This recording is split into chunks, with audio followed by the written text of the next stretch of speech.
अस्सलामुअलैकुम, welcome back to my channel lifestyle with रूज में। आज जो मैं आप लोगों के लिए रेसिपी लेकर आई हूँ वो है चटनी आलू कबाब की रेसिपी। चलें बिना टाइम वेस्ट किए हुए हम अपनी रेसिपी की तरफ चलते हैं।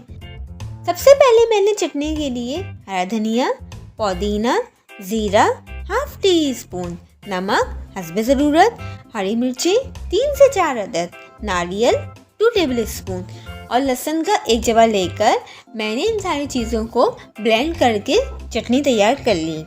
फिर मैंने दूसरी तरफ आधा किलो आलू को उबलने के लिए रख दिया। फिर जब आलू उबल गए तो आलूओं को ठंडा कर लिया। दूसरी तरफ मैंने कोटिंग के लिए ब्रेड क्रम्स ले लिए। ये मेरे घर के होममेड ब्रेड क्रम्स हैं।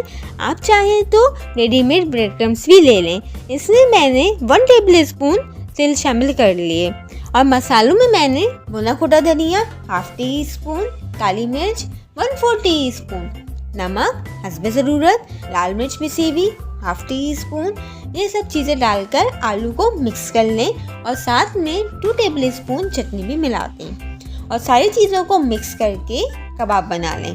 फिर मैंने मैदे की स्लरी बनाई। एक तरफ मैंने तेल को गर्म करने रख दिया। ये मैंने शैलो फ्राई किए। एक एक करके कबाब उठाए। इसे मैंने मैदे की स्लरी में डिप करके ब्रेड क्रम्ब से कोट कर दी गई। सारे कबाब तैयार कर लिए।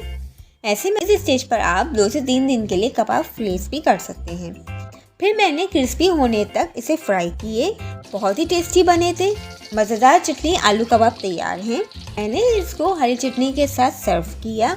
आप अपनी पसंद के डिप के साथ सर्व करें। शाम की चाय के लिए, बच्चों के लंच बॉक्स के लिए बहुत अच्छी डिश है। आप स्पाइसेस को अपनी मर्जी से एडजस्ट भी कर सकते हैं। अगर आपको मेरी रेसिपी पसंद आई हो तो मेरे चैनल को like, share, subscribe and comment करना मत भूलिएगा और कमेंट में मुझे ज़रूर बताइएगा कि आपको मेरी रेसिपी कैसी लगी। अपना बहुत सा ख्याल रखिएगा, दुआ में याद रखिएगा। अल्लाह हाफिज़।